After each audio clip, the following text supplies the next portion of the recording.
Today, I think we're going to have an opportunity to dig a bit deeper, to dive into a really fascinating subject, impact investing in Africa. We're not going to be rushed. And since no presidents will be entering the room, you won't have to stand up for us, although you can if you want.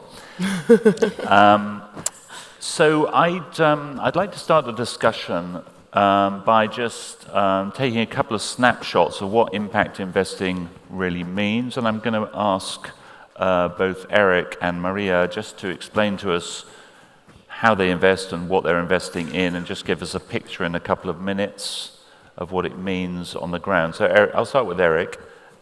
Just explain to us what Green Tech Capital does and what impact investing is, the way that you pursue it. Okay. So, hello everybody. So my name is Eric Young, and I would like first to thank you for having me here. Green Tech Capital is the premier investment company in Germany for African startup. We are very interested in companies that are addressing local problems. We believe that the change should come by people who knows about the ground and they understand what is needed. And this is also the source of our understanding of impact. They are able to drive changes, and our organization is providing them venture building. So we are the first entity who's doing venture building to give them an operational support. One, that venture building is successful and those companies are de-risk and have good basis to grow and increase their impact in different companies. We have an investment fund that will do follow-up investment in two tranches, 100 to $500,000, and then $500,000 to $5 million. For us, the impact investment is basically the positive changes that can occur at the level of the populations. We want to go beyond the statistic and see how it impacts lives, and that's what for us is important. We have in our portfolio a minimum of 75% of the companies that have to be impact-oriented, but we are above that criteria, but for us it's the minimum. And who decides what impact investing is? How does it qualify as an impact investment as opposed to just an investment? Because from outside, I think a lot of people would say, well, almost any investment in an African country is going to be an impact investment. Well, I think that first we use different experts to identify what impact investment is, but in our context, we'd like to connect the changes and the positive changes to the national interests of the countries and the populations. That's why we have an understanding of impact investment that can be sometimes more broader. We also believe that we want to make one step further because there was always this understanding that impact investment also means small returns because the greater goods has to take over the returns. But we believe that as of today, impact investment has to include better profit to make it more sustainable, and also give the possibility to the people that are initiating this impact investment project the capacity to become independent and also inspire others to follow that social good in terms of initiative and intention and the base of their business and included very early in the business model. Okay. Maria, so you run the family foundation, the Open Value Foundation, which started in philanthropy and I think has moved into impact investment. Just explain why you made that move and where on the ground you're doing it and how you're doing it. Yeah. Well, we start with philanthropy, and we've been doing that for more than 10 years, and we realized that the projects we were helping were always the same. Every year, same children, same moms, same hospitals. So we decided to change what we were doing. Something was wrong because the impact was not there. And then it was then when we discovered the microfinance environment and then the patient capital or impact investing, and we started to do it. The best definition I've ever heard about impact investing was from the former World Bank president, and he said, let's use the tools we have to make the rich people richer, to take poor people out of poverty. And that rings the bell on me, and I think that this is the way we have to do it. So impact investment is exactly this. Invest in people that have less opportunities and hope that they will do it same as we do.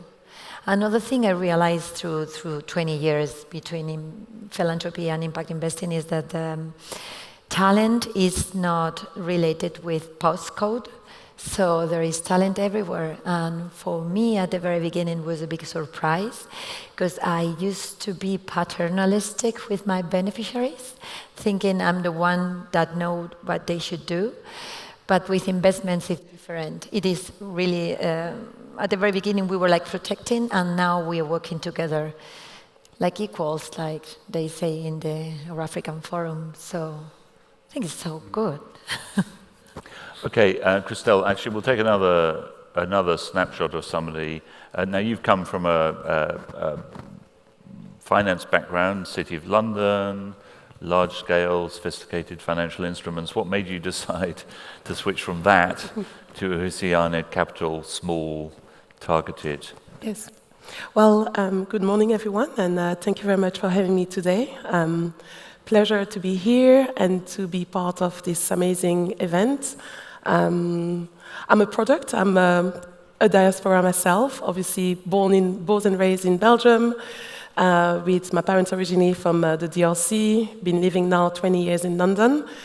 As you rightly say, been in investment banking, very dry, competitive environment, and decided that this was not for me. I wanted to do a switch into Africa, and wanted to use the skills that I've learned hardcore in those big banks and trying to apply them in this development finance in which I am. So Oceana Capital was born 2 years ago, 6 months after my own daughter, and decided that wanted to bring the skills that I've learned into this environment for the continent. The reason why, and I think we all can participate into that, was really to be the bridge. And I've been lucky enough to, live in, here in Europe and, around the world, was to be the bridge between European capital and African projects and products. In terms of impact investment, it can sometimes be a bit of a buzzword, and a lot of people think that just impact is doing good, but yes, but at the same time, it's a calculated way to participate into this development. So the investor that we are facing into this project is really to give them first a very strong commercial return, because they always perceived Africa as being highly risky. Well, I live in the UK, and I think with Brexit, we all understand that it's as risky as certain countries in Africa, to be totally frank. But to say the least, so high commercial return that we're providing to our investors, but also being able to calculate a social return.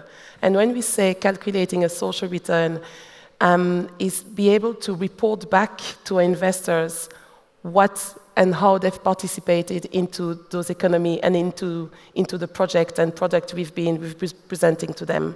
So there's and I think we go into the details a little bit later into that, but we give, kind of a dual return to a client. And this is what impact investment for Oceana Capital is. And just give us an example maybe of the sort of businesses that you're looking at to invest in. What are they doing? Exactly. Which industries are they in? Yes, so at Oceana Capital, we are also taking the view with the Sustainable Development Goal, and I'm not sure if everyone knows in the room what they are, but they are goals that has been set up by the UN to really help and advance the economy. And there are 17 of them. I'm not going to enumerate all of them. But we at Oceano Capital, we are trying to really concentrate on the two goals that are dear to us. The first one is Sustainable Development Goal number 2, and that's equate with agriculture. So we are really much involved into agriculture, the full value chain. It can be from primary farming to agro-processing. And then the second pillar of Oceano Capital is the Sustainable Development Goal 5, which is the women economic empowerment. And we really are trying to marry both because we really strongly believe in women. Women, without women in Africa and in the world, really, it's a tough life. And we all know that. So women are very strong. Women is needed in business. Women sometimes don't have the voice, don't have the possibility to participate into economies, but we really should encourage them to be there. So those are the two pillars that we're looking. And to give you a very practical example, we have one of our portfolio company. It's a rice primary project based in the Côte d'Ivoire. And so primary business, for local consumption. We are supporting a local entrepreneur, and with the advice that we're giving them, we also are able to encourage him to really hire more women, but not only on the ground, but also in the company, in the structure, at the board level. And funny enough, he came to us a little bit less than a year ago for ask of $500,000. This was his idea, wanted to raise $500,000 to carry on and to progress into his endeavor. And with all the advice and making sure that we talk to the right individual, we were able to secure it's about to sign, but kind of a $4 million investment. So he came with a very small ask, and we've been able to extrapolate and see what can be done, and also knowing where the capital is, because, well, this is what we're there for. Okay, great. And you said that you believe strongly in women entrepreneurs, and we happen to have one of them here. Vena, just tell us, you're the sort of entrepreneur that impact investors, I trust, are looking to invest in. Tell us what you are doing in Benin and what the idea of the business is and how it's impacting the local community. Okay, thank you very much. It's a great pleasure for me to be here. I'm Ariela Wansou. I'm a medical doctor, basically, but not the kind of medical doctor taking care of the patient in hospitals.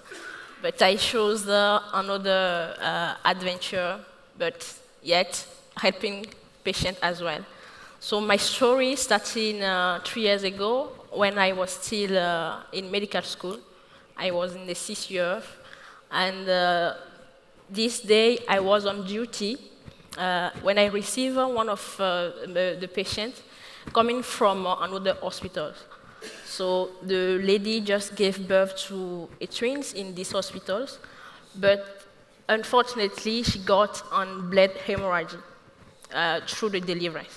So she lost a lot of blood, and she needed to receive a blood transfer in an emergency because she was unconscious. And for a lady who just gave birth, the first exam that we can have on close should be the blood type, because the blood type is one of the first exams that we use to ask pregnant women. And for this lady who just gave birth, there was no way to access this information, even though she already had 3 babies in the past. So in this situation, she was supposed to have at least 1 blood type at disposal, but no way to access the information.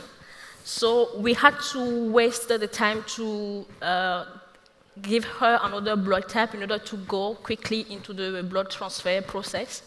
This process took us about 15 minutes. 15 minutes after that, we got the blood type, but this was too late, and this woman died. She died in a situation not because people were not there, people were not qualified to take care of her, but just because the information was not existent. And as this lady, a lot of patients die in the same situation because hospitals in most African countries are not connected. When the patient goes to the generalist, he goes to the specialist, there is no way to claim back the medical history. And that leads to a lot of waste of time for the doctor, a lot of waste of money. And that is why, instead of becoming just a doctor and taking care of the patient, I said myself, why not change this system and help to improve the process through where patients have the healthcare. And that is why we created 3 years ago Kia Medicals.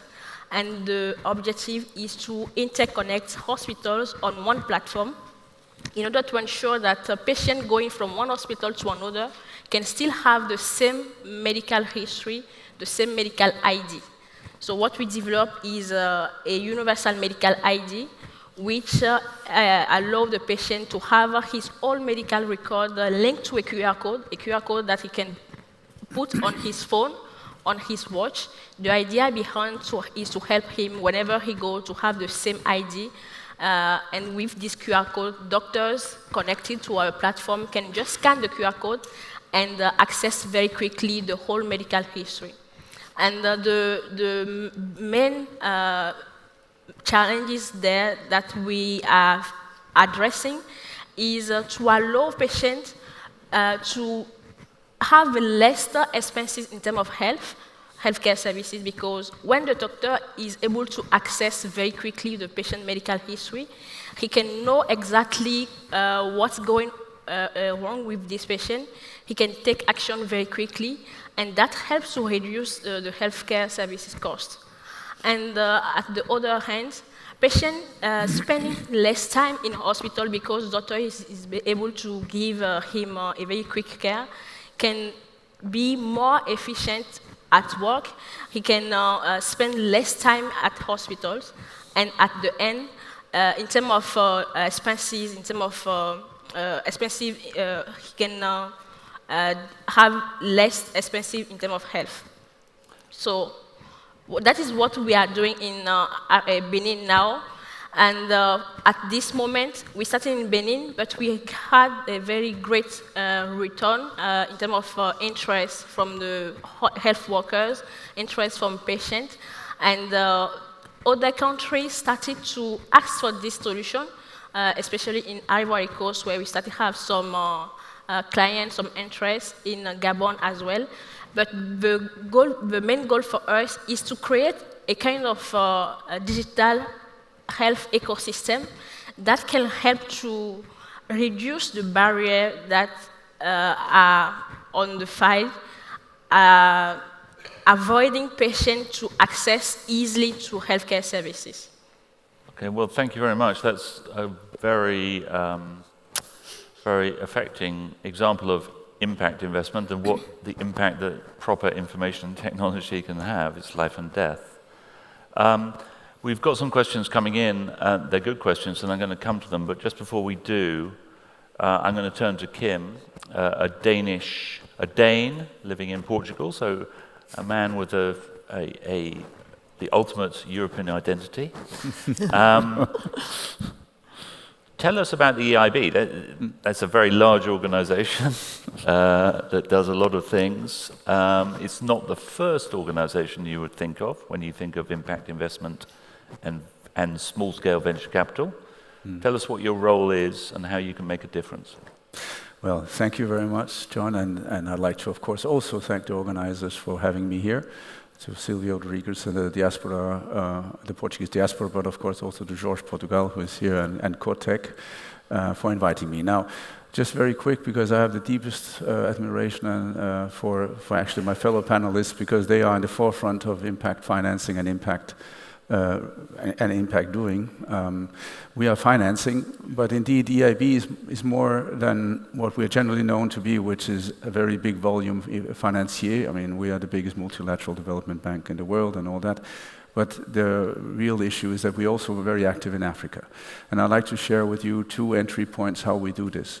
First of all, impact financing has always been in our DNA, if you like, but we didn't call it that for a long time, because we have engineers and economists in-house. So whatever project we've done in all those years, I've been 29 years in EIB and in European Investment Fund, it has always been with an objective to have it technically, economically, and financially viable. And now we are, of course, oriented towards SDGs and climate change and so forth. So we are even more looking at this. Now, in Africa, just one figure, first of all, 3.3 billion euro was what we financed last year.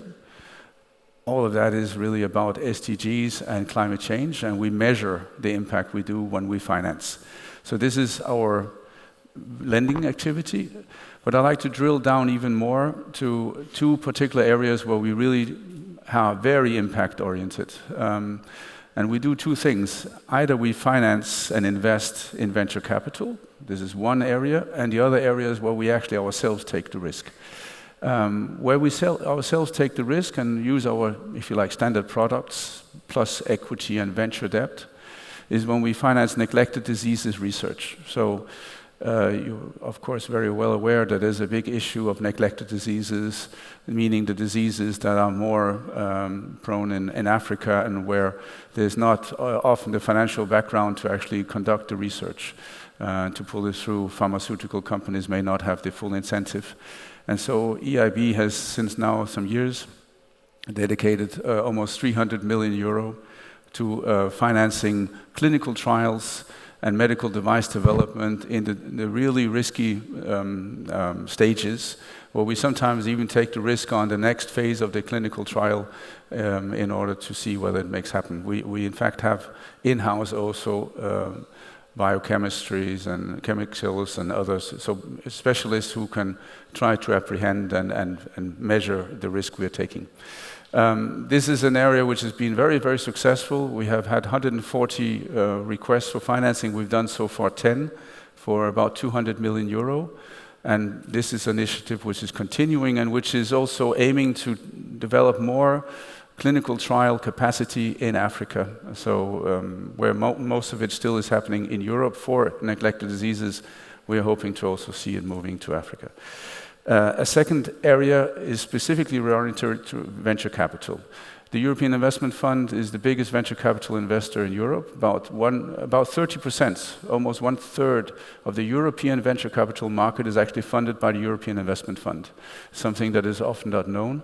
And is all about building ecosystems, but also making returns while investing. In Africa, we have an initiative, amongst others, called Boost. We have about 760 million euro equity dedicated to Africa. And this Boost initiative is to fund venture capital funds and to help build ecosystems in Africa. We see that there are Africa funds and Africa teams. We see African startups. And we see also African co-investors. And so under this initiative, we invest in funds, in new teams, in African teams, with a clear priority there. And we try to crowd in private co-investors as well.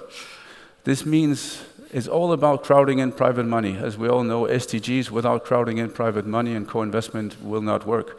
And our way to do it is beyond selecting the right teams, and we can talk more if you like about that, how to do it, is also that we have a special novelty, if you like, is we have a 1/3 first loss piece that we invest in particularly important impact-oriented funds, where we take the first third of the losses of that fund, and thereby we, of course, help a lot private investors that may be interested in joining this asset class and taking the risk. So I stop there because I think my co-panelists have much more to say. You're excited.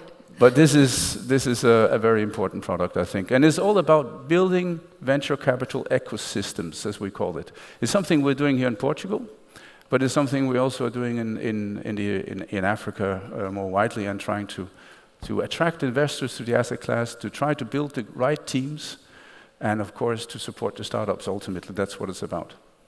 Okay, well, look, thank you. Those contributions are fascinating, and they raise a whole bunch of of issues. But we've got some good questions coming in, and I'm going to start with one that I'm going to throw to Eric. Should not impact investors be more equipped with operational know-how and ability to transfer knowledge than a regular investment company? Oh, well. And I know that operational know-how is something you've thought about quite a bit. So tell us how that works with you guys. Yes, I think it's a very good question, because it's also giving the opportunity to follow up on what my colleague co-panelists mentioned. Actually, one of the biggest problems that we've seen is that the financial institution systems has rules and structures. And when you compare it with the environment in Africa, it doesn't really add up, because organizations like EIB and others will pull money into the system, but the system has limit that was actually designed for the European ecosystem. And when you look in Africa, like 80 to 90% of the company are small companies. Now startup is becoming a big hype, etc., a big name, but it's smaller companies who cannot absorb big ticket.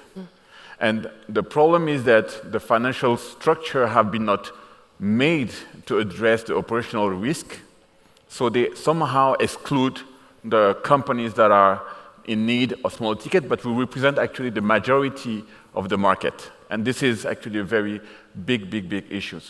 So what we did is that we realized that the way to invest in those companies and try to change and have an impact on the continent was to develop an investment model that will, instead of excluding those 80%, will had investment in a form of an operational support, so that we can actually have a better control of the investment, because that's also the risk that your investors are willing to take or not, and the appetite risk.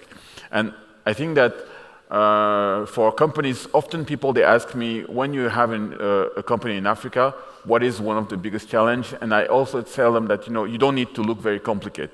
Try to imagine that you're a company in Africa and you're just trying to develop a technology. You need a technological partner. The technological partner is in Europe and in the US. You can always try to call him. He will never pick up the phone. And those are operational challenges. So this knowledge transfer is actually key for those 80% of the ecosystem.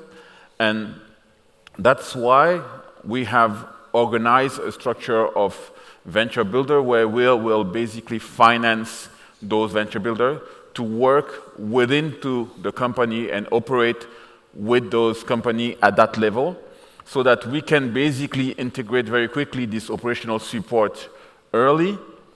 And because it's operation support and it's people, first you can actually apply it to many companies, so you have a better allocations in terms of support, and you also have a better understanding of the challenge and the risk.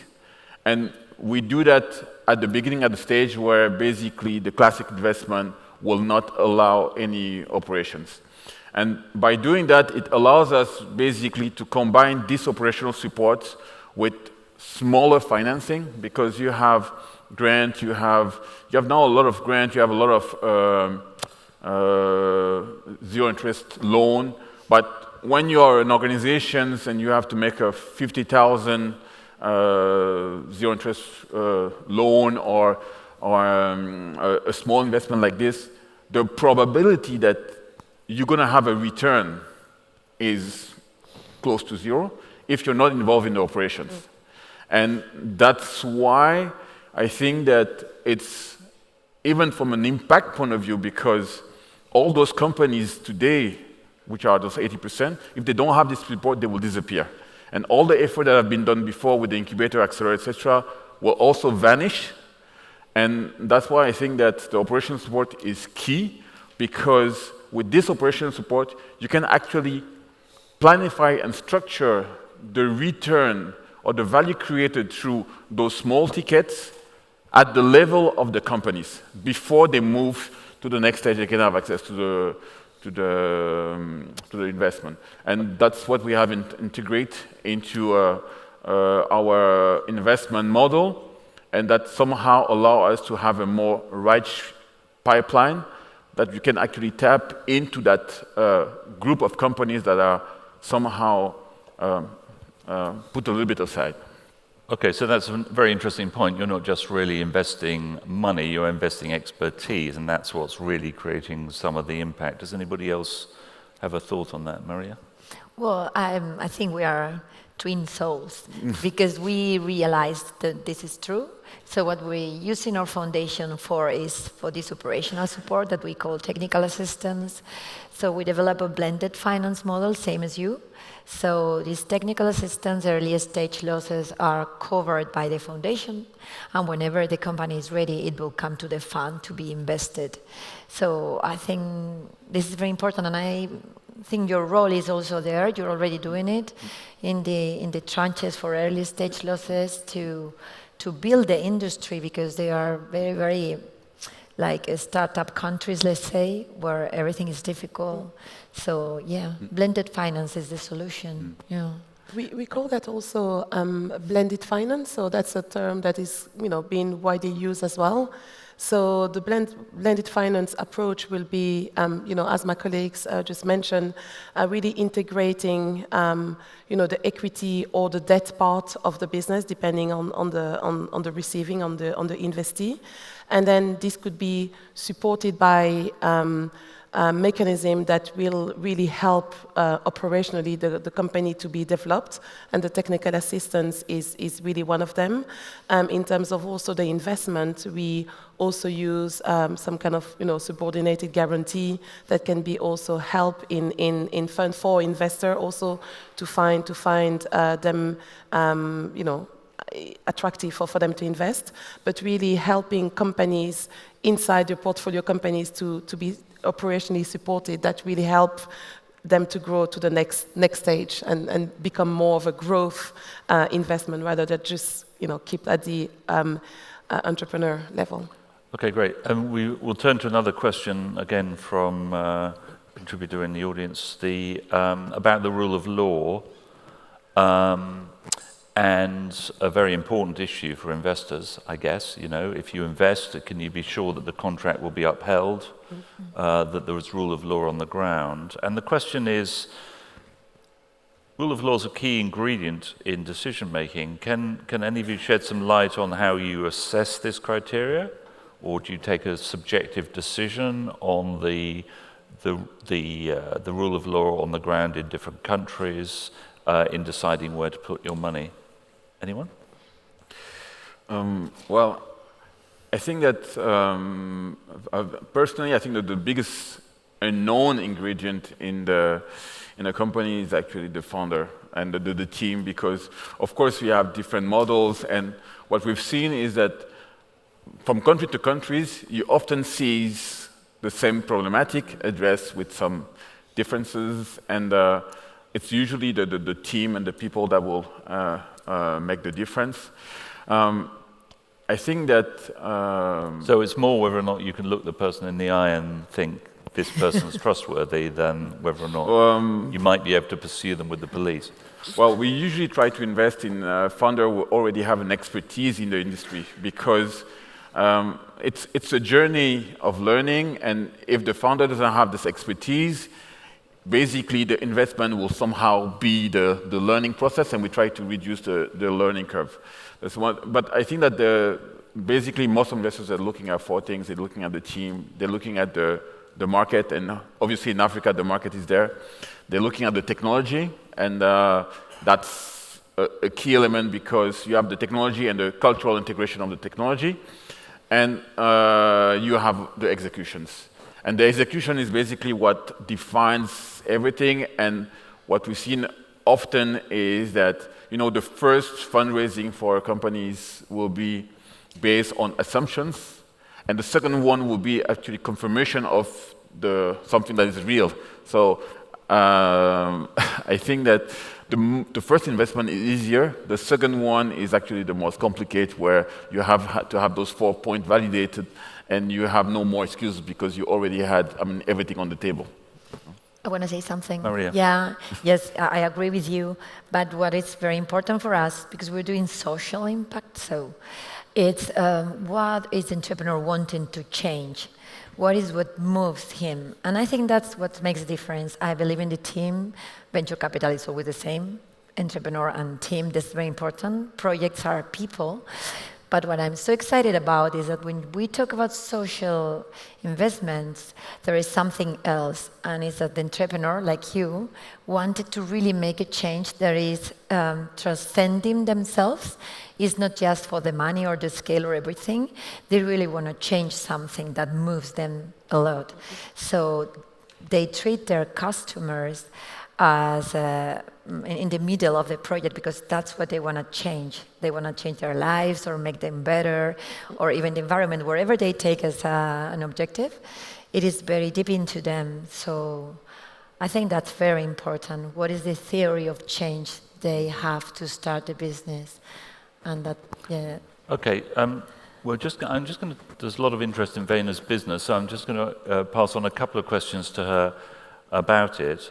One is, Vena, with patient history, can your platform predict and help prevent diseases? Second question, can you access data for patients based on their digital prints alone? Just tell us those two issues.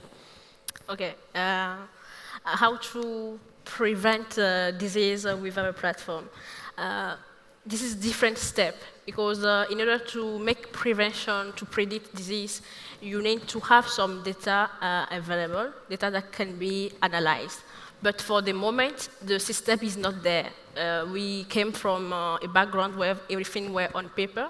So the first foundation for us were to set up, as I said, a digital ecosystem for health, where hospitals, depending on the different location, are all connected to the same platform. That allows the patient, when he goes to this hospital, he have his medical record updated on our platform. He go to another hospital, even though he's not in the same city, he have the same medical record which is updated. So by building this foundation, which is digital, our vision is to make some analysis with those data, yes, anonymous, those data which can help the patient and the doctor to have some prediction on prevention for the patient, and then be able to provide a very precise health and personalized health for each patient. Because one of the problems which constitute a barrier for access to health for some African people is the assumption that when I go to hospital, I will have a lot of money to, a lot of health expenses, because I went to this hospital, my health record stayed there. I went to the other hospital, my health record stayed there. And when I will go to the hospital, they will start everything again. But by unifying the health institution, the patient can know that he has the same record that can be used by health workers, and they can work on existing data about him.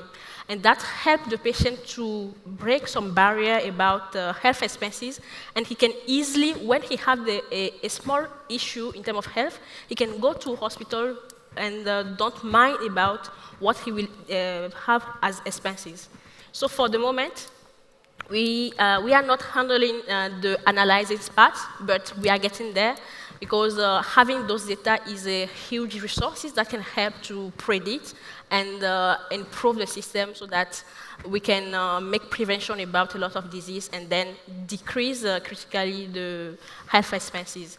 And the other thing is that by having those accurate data collected directly from hospital, because with the manual process, there is a lot of fake statistics which are made from the hospital, because you need to collect the information from the paper and introduce it into the computer. It's a very annoying work for some health workers, and they just put data which are not that accurate. But with the system that we are setting up, we can automatically collect the statistics that can be used at the national level by the health of ministry to make some statistics in terms of epidemic, in terms of some disease. And that are the resources that can be used to make like strategic investments in terms of some orientation in health sector. Okay. And that help as well to better manage the resources and help more the population at the ground. Okay, so you've got a digital identity that is transferable. I've got a couple of more questions for Vena, but I don't want to turn this into the Vena show, fascinating though it is. So I would encourage people to talk more to her afterwards. Meanwhile, we'll deal with a couple of broader issues. I've got a couple of questions actually with people saying, I want to know more about what impact investment is and how you measure it as opposed to other forms of investment. In a way, a version of the question I asked at the beginning. One question here, how do you measure impact? What are the metrics? Another question, give examples of impact investments. Are they like Kea Medicals or are they more staple topics like agriculture, social education? So really two questions, what sectors, what examples, and also how do you distinguish between what is impact and what is just an investment? Anyone? Mm-hmm.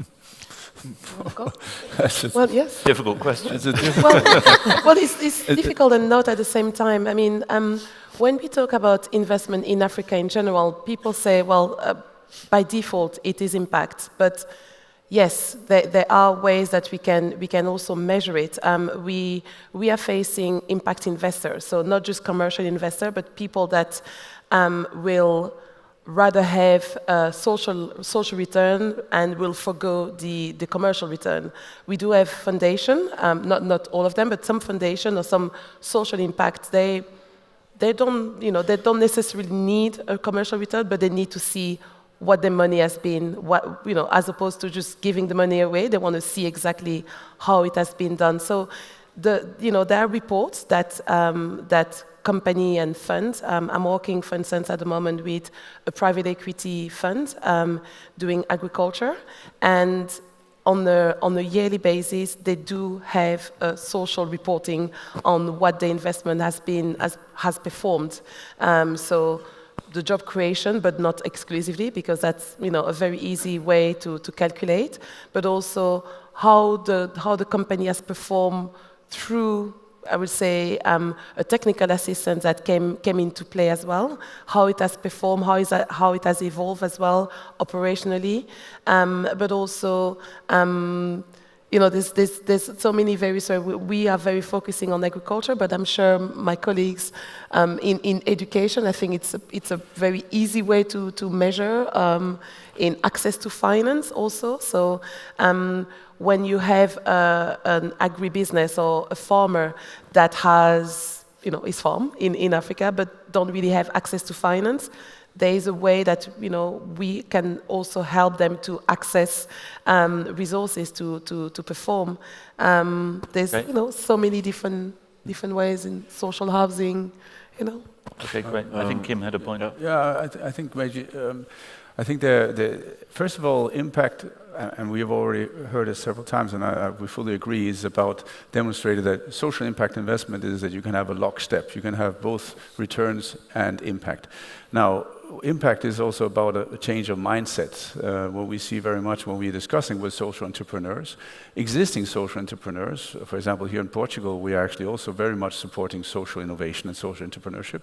And very often the social entrepreneurs, those that are in the social sector, are not able to actually quantify their impact themselves. So they are so busy just making their model run and looking for the funds for the next months, because often it's very short term, so that the whole mindset of actually thinking about what is actually the output. And this leads me to what I wanted to raise also was social impact investment and financing is also about financing the output. So the focus is on what is actually the result and the social result. And as you probably know, there's a phenomenon now since some years which is called social impact bonds. Social impact bonds is where you do a financing and where, in fact, there's a new contract which is not input-based. Normally in social sector, it's all about input. How many euro per hour, how many hours, how many staff is thrown at a specific problem. But here we're talking more about what is the output. We have a new contract between the promoter of the social, so normally the state or insurance companies or others, who say, okay, you promise to deliver a certain output, a social output, and we will give you a premium, we'll give you a bonus if you reach that output. And so that is also about impact investment, social impact bonds, and actually paying for an output, because that generates new innovation if you start thinking more about output-based financing. Okay. We've got two more questions which relate to each other, and in fact they relate to this question as well. They're about how impact investment coexists with other forms of investment and grant aid and so forth. One question is, how does impact investment conflict or work with the private VC industry? Does backing loss leaders deter private venture capital? Another question is, how does private impact investment operate next to government grants and aid? Do they coexist or cooperate? Anyone? Just VC, aid, different forms of money infusion? Eric? I think that to answer that question, I just want to underline an anecdote. I spent one day recently with one impact investor, entrepreneur, and we were talking about impact, and and I really see that there's different perspective. When we are here and we're talking about metrics, measure, etc., like was mentioned, for him, he was just saying that, okay, you're talking about every impact, but everything that you're talking about is my life. So for him, impact is actually his life. And what he was asking is saying that, okay, how can I make that my life continues and improves? And I think that the connections between the investor and the impact is that it's at that point where the entrepreneur will give the drive, the directions, the good basis, and then the investor, the private equity person will say, okay, what are the instrument and structure we're going to build so that you can continue your drive and keep that trajectory, and those metrics will be the point. That individual or people like them, would they prefer to be given money as aid that they'd never have to repay, or did they prefer a relationship, an investment relationship? Actually, it changed. Before, I think that before in Africa, you've seen a lot of people saying that they want to have giving money. But as of today, there is a new kind of entrepreneur, new kind of impact entrepreneur. There is more, when we talk about the diaspora, there's a lot of people coming back in Africa with a certain knowledge, etc. And now they want to own their own business. So they want to leverage on that first money to build a strong system, because it gives them some one step further, and then become really an investment of a process, because that's actually their independency. And that thing that in terms of impact, the biggest impact for an entrepreneur is actually to earn his independency financially. Right. Mm-hmm. Yeah. I think that what happened before is that they only know grants, so that's the way they develop their businesses. But whenever they become more and more interested, and they know there are other tools, they really want to use both. And have you taken the risk together with them, not just giving the money and forget about it, but just a long-term relationship. Slowly, but it's happening. Yeah, I agree with you. There's an interesting related question to this. Should civil society stakeholders, for example, NGOs and campaign organizations, try to create an impact investment environment among immigrants when it comes to remittances? So instead of thinking about remittances for aid and financial support, thinking about remittances as a form of investment, which I guess would build on something that Eric is saying. Kim? Well, I mean, I think indeed we're seeing more and more foundations, philanthropics, NGOs, who in fact can use what I just mentioned before, which is this output-based financing. So you may not need to go all the way and become a venture capitalist, but you can go halfway and start contracting more the output that you're looking for, and giving an upside for the output. And also, I mean, I think it's compatible. I mean, like we start with a venture capital approach and we create foundations because we also realize that it's also tools for them to make one step further. So I think that the target of collaboration should basically be discussed, and all the metrics for the non-profit and the profit can be aligned at some point if there is a good communication.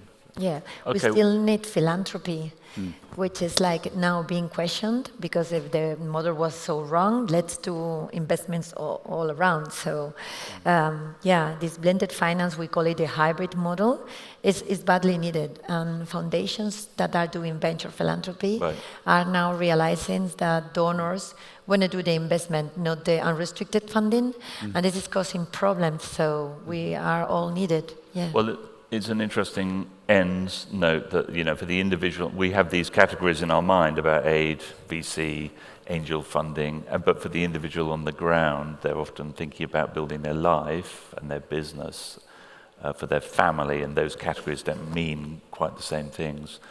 Well, look, thank you very much indeed. We've had an inspiring example of African entrepreneurship. We've had a lot of interesting questions about what investment really means, what it's doing on the ground, and I think we've seen that a lot is happening. So I'd like to thank our panel. Sure.